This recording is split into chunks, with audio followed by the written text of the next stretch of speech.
Ils ont assisté par milliers à la célébration solennelle dans la basilique du Saint-Sépulcre et à la procession de Bethphagée à l'église Sainte-Anne à Jérusalem. Les célébrations dans la basilique du Saint-Sépulcre et au Cénacle, de la messe chrismale et in cena domini au lavement des pieds. Le chemin de croix le long de la Via Dolorosa à Jérusalem, du lieu de la flagellation au calvaire. Le cortège funèbre traditionnel du Vendredi Saint qui commémore la déposition, l'onction et l'enterrement de Jésus dans le sépulcre. Une célébration qui a lieu seulement à Jérusalem. Pourquoi chercher parmi les morts celui qui est vivant ? Du Saint-Sépulcre, le message de salutation du père Francesco Patton, adressé aux fidèles du monde entier.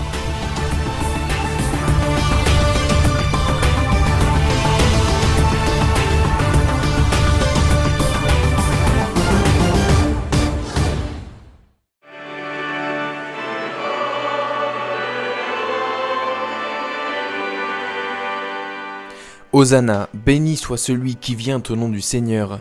Hosanna au plus haut des cieux. Avec cette acclamation, commence la Semaine Sainte à Jérusalem et dans le monde entier. En retraçant les étapes de la Passion, nous nous souviendrons de la dernière semaine de Jésus sur cette terre, du dimanche des Rameaux au dimanche de Pâques. La célébration a été présidée dans la basilique du Saint-Sépulcre par Monseigneur Pier Battista Pizzaballa, administrateur apostolique du patriarcat latin de Jérusalem. La liturgie a commencé avec la bénédiction des palmes et la procession de 3 tours autour du sanctuaire du Saint-Sépulcre. Un moment plein de sens et d'émotion.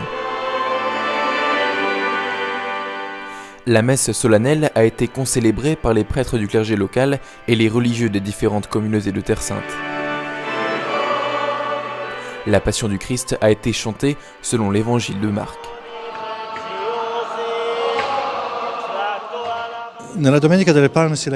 Le dimanche des Rameaux, nous lisons 2 évangiles, l'un triomphant, l'entrée de Jésus à Jérusalem et ensuite la Passion. Nous devons garder ces 2 aspects liés. Quand nous accueillons Jésus comme roi, messie et prêtre dans notre vie, nous devons l'accueillir pour ce qu'il est. Un roi, un messie qui nous conduira à la croix, ira à la croix pour le salut du monde et pour l'amour de tous. Ainsi, accueillir Jésus aujourd'hui, le dimanche des Rameaux, signifie faire sien sa mission de proclamation de l'amour universel de Dieu. La Semaine Sainte à Jérusalem ne change pas, mais elle est toujours nouvelle et toujours particulière avec des pèlerins venus du monde entier. Ils veulent revivre dans les mêmes lieux les événements qui sont à l'origine de notre salut, la mort et la résurrection du Christ, lieux qui, comme une sorte de 8e sacrement, les font s'immerger dans l'expérience de Jésus qui rejoint la nôtre. La journée a continué avec la traditionnelle procession des Rameaux, l'un des événements les plus fréquentés de l'année liturgique en Terre Sainte.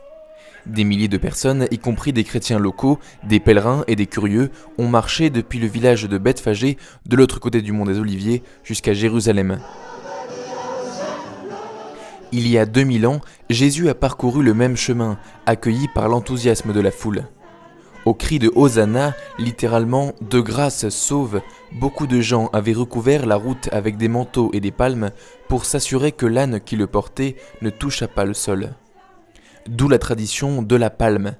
L'olivier, répandu dans beaucoup d'autres parties du monde, serait en effet beaucoup plus récent. Le premier témoignage remonterait au 9e siècle après Jésus-Christ.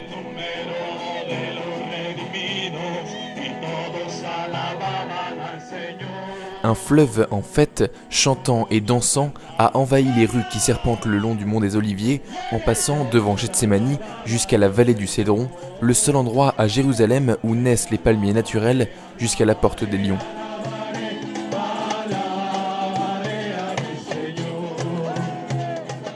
À la fin du défilé, Monseigneur Pier Battista Pizzaballa et les autorités religieuses. C'est lui qui, comme administrateur apostolique du patriarcat latin, a béni les participants dans l'église de Sainte-Anne. Être chrétien signifie vivre dans la joie, s'est-il exclamé. Aujourd'hui, a-t-il continué, nous célébrons notre amour non seulement pour Jésus, mais aussi pour Jérusalem. Puissions-nous être de plus en plus une communauté unie, capable d'exprimer son amour pour Jésus et de donner sa vie pour le monde.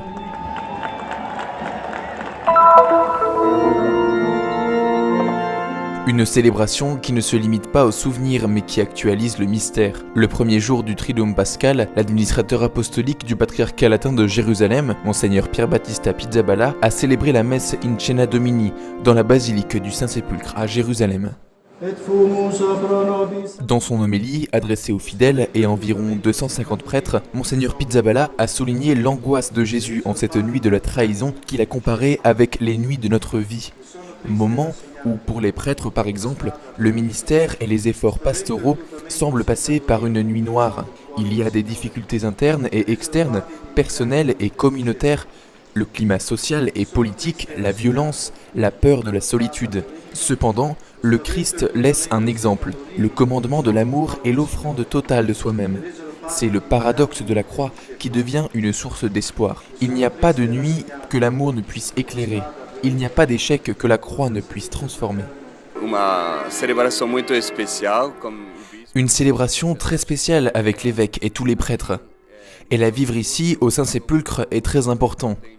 De la même manière que les couples renouvellent leur promesse de mariage à Cana en Galilée, nous, en tant que prêtres, renouvelons ici notre oui, là où Jésus a versé son sang. Pour des raisons historiques, cette célébration inclut la bénédiction de l'huile des catéchumènes, des malades et du Saint-Crème, et le renouvellement des promesses sacerdotales avec la scène du Seigneur. Cette dernière anticipe la soirée du Jeudi Saint des églises du monde entier avec le rituel du lavement des pieds et la mémoire de l'institution de l'Eucharistie. Au Saint-Sépulcre, 6 séminaristes du patriarcat et 6 frères ont pris part au rituel du lavement des pieds. C'est génial, je viens des États-Unis. Bien sûr, nous avons nos célébrations là-bas, mais c'est différent d'écouter les récits et d'être ici, à l'endroit où tout s'est passé, et de participer aux liturgies. Cela me touche beaucoup. Restez ici et veillez, a demandé Jésus aux apôtres au début de son agonie une fois arrivé au mont des Oliviers après avoir célébré la scène. Il a ensuite été capturé et arrêté. La veillée s'effectue à la conclusion de la messe, lorsque le Saint-Sacrement est conduit en procession après les 3 jours traditionnels autour du sépulcre, dont le dernier comprend la pierre de l'onction pour arriver à la déposition dans le tombeau pour l'adoration. Une expérience semblable à celle du Christ. Prière et soumission à la volonté de Dieu. Où veux-tu que nous allions faire les préparatifs pour manger la Pâque ? La question des disciples à Jésus, dans l'évangile de Marc proclamé le Jeudi Saint, revient chaque année partout, mais à Jérusalem, elle a une réponse unique. Le Maître dit « Il vous montrera à l'étage d'une grande salle, meublée et prête. Là, préparez le repas pour nous. » Au Cénacle sur le mont Sion, dans ce qui est probablement la même pièce, cette année aussi, les franciscains font mémoire de ce dernier repas. Arrivés en procession le long des rues de la vieille ville, les frères ont lu l'évangile du jour et prié ensemble avec les nombreux participants venus du monde entier pour l'occasion. Ils ont ensuite répété le geste du lavement des pieds à certains enfants de la paroisse du Saint-Sauveur qui se préparent à recevoir la confirmation. « Si je ne te lave pas, tu n'auras pas de part avec moi », dit Jésus à Pierre. Une phrase qui a encore une grande signification. Cela signifie faire nôtre l'esprit de service que Jésus voulait nous enseigner et aussi l'esprit d'amour fraternel, comme le suggère l'ancien chant grégorien qui accompagnait le lavement des pieds qui dit « Là où sont la charité et l'amour, Dieu est présent ». C'est donc essentiellement une invitation à apprendre que Jésus, qui s'est fait notre Seigneur au point de donner sa vie pour nous, et à vivre ainsi.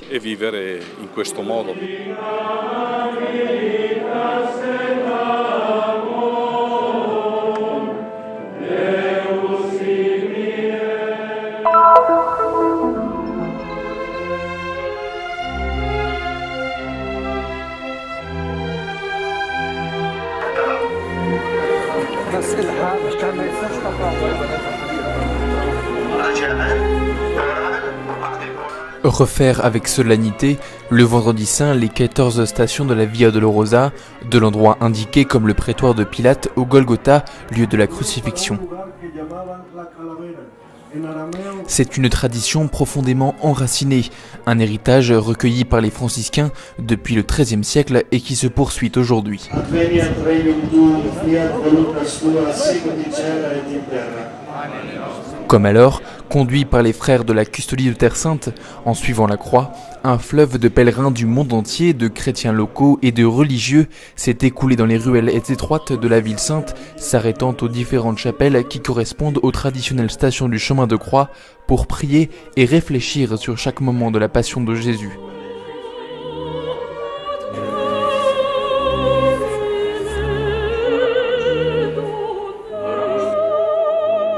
À chaque étape, ils proclament leur foi, posent leurs mains là où Jésus l'a posée, portent sa croix comme l'a fait le Cyrénéen, préparant leur cœur à la plus grande joie, la victoire sur la mort.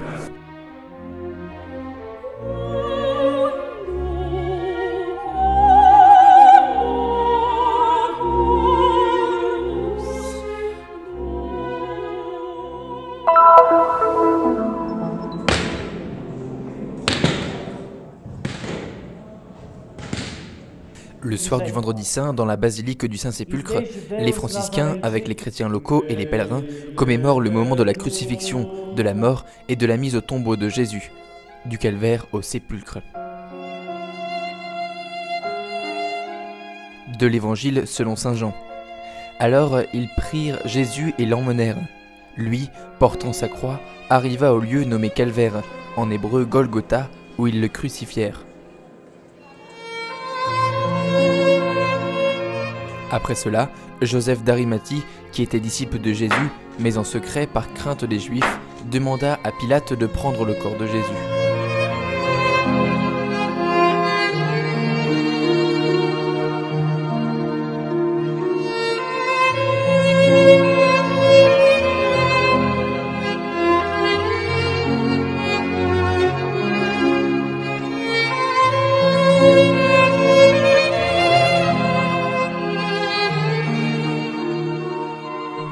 Pilate le permit. Il vint donc et prit le corps de Jésus.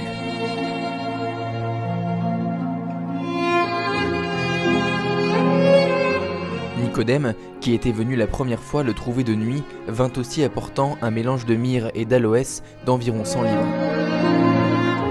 Ils prirent donc le corps de Jésus et l'enveloppèrent dans des bandes avec des huiles aromatiques selon la coutume d'ensevelir chez les Juifs.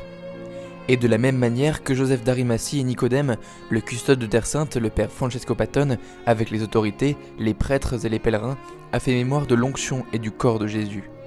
Or, au lieu où il avait été crucifié, il y avait un jardin, et dans le jardin un sépulcre neuf, où personne n'avait jamais encore été mis. C'est là qu'ils déposèrent Jésus à cause du jour de la préparation des Juifs, parce que le sépulcre était proche.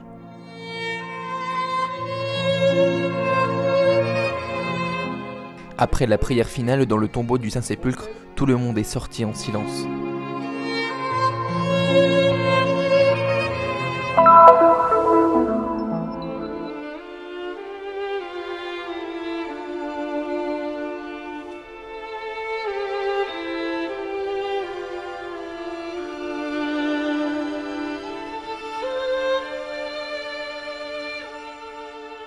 Siamo dentro l'edicola del Santo Sepolcro. Siamo nel luogo più importante per noi cristiani. È in questo spazio che si trovava la tomba scavata nella roccia che Giuseppe di Arimatea aveva preparato per sé e che mette a disposizione per la sepoltura di Gesù.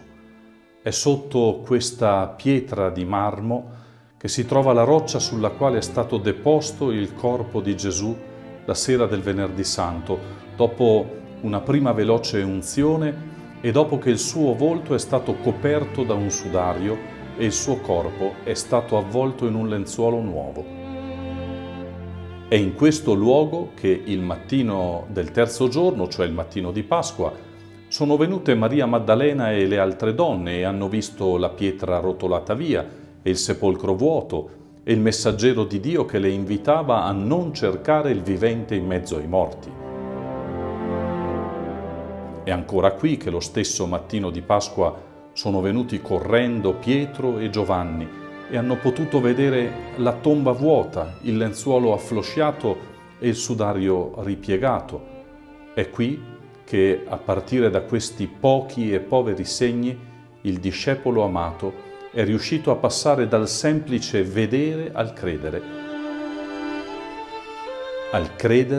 che in un istante di luce Gesù ha vinto la morte ed ha portato la nostra umanità, la nostra carne, nella vita stessa di Dio. A Nazareth, nell'istante del sì di Maria, il Verbo si era fatto carne e Dio aveva incominciato a sperimentare la nostra vita umana nel grembo di Maria. Qui, nel luogo della risurrezione, è la nostra vita umana, fragile e mortale, che entra nella dimensione dell'eternità, che diventa vita in Dio, che viene portata oltre l'esperienza della morte e approda nella pienezza della vita. Il grembo di Maria è stato il luogo fisico attraverso il quale Dio è entrato nel tempo con l'incarnazione del suo Figlio per condividere la nostra esistenza umana. Anche questo luogo, il Santo Sepolcro, è come un grembo nel quale la nostra umanità ha cominciato a vivere in Dio a partire dall'istante in cui Gesù, il Figlio di Dio incarnato, è risorto. Questo è il motivo per cui questa tomba vuota è così importante per noi ed è al fondamento della nostra fede e della nostra speranza. Dopo che qui Gesù è risorto, sappiamo con certezza che la morte è vinta. Sappiamo che la morte non ha più l'ultima parola sulla nostra vita e sulla vita delle persone che amiamo. Sappiamo che c'è qualcuno che è più forte della stessa morte. Gesù ha donato la sua vita con infinito amore. Ha attraversato la morte per sempre, ha aperto anche a noi la possibilità di entrare con Lui nel mistero della Pasqua, nella vita stessa di Dio. Nel corso di tutta la storia umana, nessuna scoperta è più importante di questo e niente può cambiare la nostra vita come questo fatto. Gesù risorto, Gesù che ha vinto la morte, ci ha introdotti definitivamente nella vita stessa di Dio, che è vita piena, è comunione di amore, è felicità al di là di ogni nostra capacità di immaginazione. Da questo luogo così speciale desidero far giungere a ciascuna e a ciascuno di voi gli auguri di Pasqua da parte dei frati della Custodia di Terrasanta. Sia che viviamo a pochi passi o ci troviamo a migliaia di chilometri da questo luogo santo, il giorno di Pasqua siamo tutti qui in questa tomba vuota. E qui deponiamo tutto ciò che nella nostra vita ci parla di morte. Qui impariamo a riconoscere i segni di risurrezione che Gesù ci fa intravedere. Qui impariamo a credere che, presi per mano da Gesù risorto, anche noi possiamo vivere in Dio. Buona Pasqua a ciascuna e a ciascuno di voi e alle vostre famiglie.